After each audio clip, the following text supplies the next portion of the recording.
Hello students, কেমন আছো তোমরা সবাই? আশা করি ভালো আছো। তোমাদের পড়াশোনাও নিশ্চয়ই ভীষণ ভালোভাবে চলছে। চলো আজকে আমরা আরও কয়েকটা কমন এমসিকিউ করে নিই। Normal duration of pregnancy. Normal duration কত একটা প্রেগনেন্সির জন্য? ঠিক আছে, 36 উইক্স, 38 উইক্স, 40 উইক্স না 42 উইক্স? এটা অ্যান্সার হবে 40 weeks. The most common site of ectopic pregnancy. Most common বলেছে একটোপিক প্রেগনেন্সির সাইট। Most common site of ectopic pregnancy কি? Ovary, ampulla of the fallopian tube, cervix, isthmus. এটা হচ্ছে ampulla of the fallopian tube হচ্ছে right answer. Next, the first fetal movement felt by the mother. একটা first fetal movement যেটা felt করা হচ্ছে মা যেটা ফিল করতে পারছে একদম প্রথম ফিটাল মুভমেন্ট, সেটা কি? Lightning, quickening, engagement, ballottement. এটা হচ্ছে কুইকেনিং। কুইকেনিংটা প্রথম মা ফিল করতে পারে। Oxytocin is secreted by. Oxytocin কোথার থেকে সিক্রেশন হয়? Oxytocin is secreted by posterior pituitary, anterior pituitary, ovary না প্লাসেন্টা? এটা হচ্ছে আমার answer, posterior pituitary. The most common cause of postpartum haemorrhage. Postpartum haemorrhage কী কারণে হয় এবং সেটার মোস্ট কমন কজ কী? ঠিক আছে, এই মোস্ট কমন বলেছে। রিটেন প্লাসেন্টা, আচ্ছা, ইউটেরাইন অ্যাটনি, ল্যাসারেশন, কোয়াগুলোপ্যাথি। এটার আনসার ইউটেরাইন অ্যাটনি। এটা সবচেয়ে বেশি পরিমাণে হয় যে কোনো। Normal fetal heart rate is. Normal fetal heart rate কত? না 80 to 100, 100 to 120, 120 to 160, 160 to 180। এটা আনসার হচ্ছে 180 to 160। Which hormone maintains the pregnancy. কোন হরমোনটা প্রেগনেন্সি মেনটেন করে? ঠিক আছে, দেখি ইস্ট্রোজেন, প্রোজেস্টেরন, এফএসএইচ না এলএইচ? এক্ষেত্রে আনসার হবে progesterone. The average blood loss during normal vaginal delivery. Normal vaginal ডেলিভারিতে আমার কতটা ব্লাড লস হয়? 100 ml, 250 ml, 500 ml, 1000 ml। এটা হচ্ছে 500 ml। এর থেকে বেশি যদি আমার বেড়ে যায় তখনই আমি সেটাকে কি বলি? সেটাকে আমি বলি PPH, postpartum haemorrhage. The presenting part in breech presentation. Breech প্রেজেন্টেশনে কোন পার্টটা বেরোয়? হেড, শোল্ডার আর বাটাক আর হচ্ছে অ্যাবডোমেন। এক্ষেত্রে আমার বাটাক। ঠিক আছে। Pre-eclampsia is characterised by. Pre-eclampsia কি? Hypertension and oedema, hypertension glycosuria, hypotension proteinuria, hypertension proteinuria. আচ্ছা দেখো, এক্ষেত্রে হচ্ছে hypertension and oedema, hypertension and proteinuria দু রকমের অপশন আছে। ঠিক আছে, ইডিমাটাও আমরা দেখতে পাই, পেডাল ইডিমা, ভালভাল ইডিমা। এটা কিন্তু আমরা প্রি-এক্লাম্পসিয়া দেখতে পাই।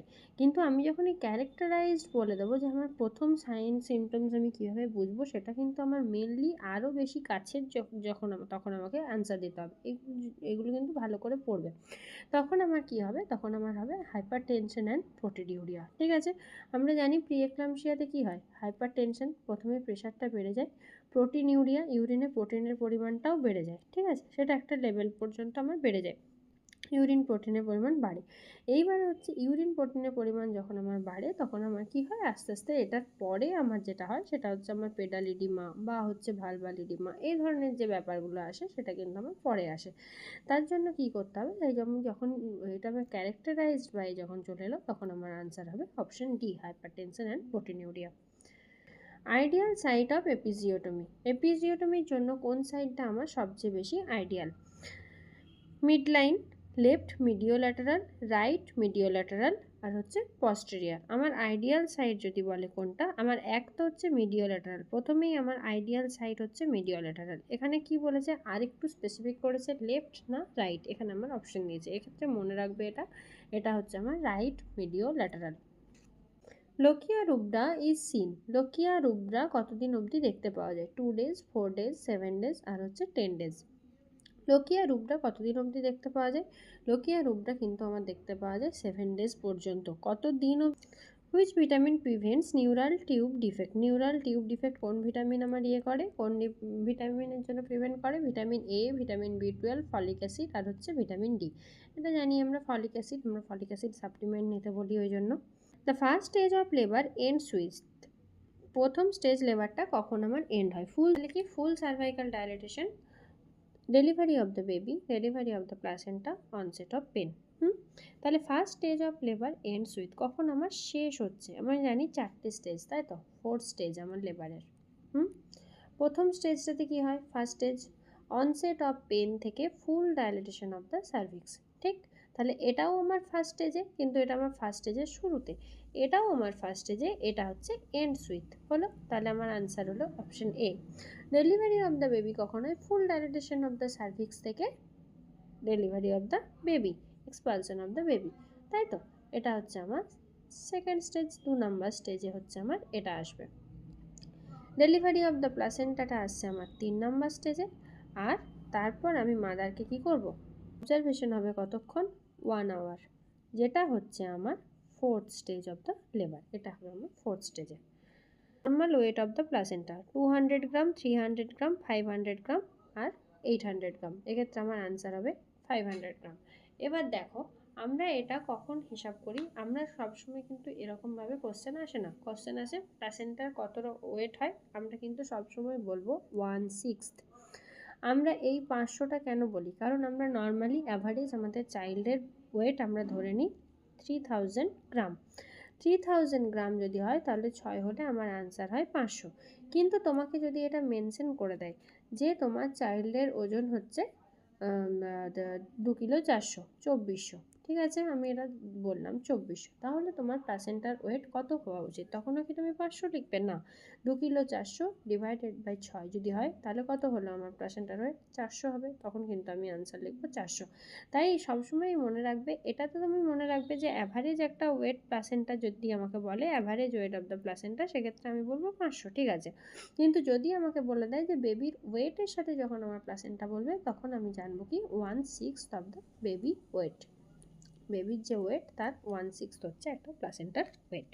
The most common cause of infertility in female.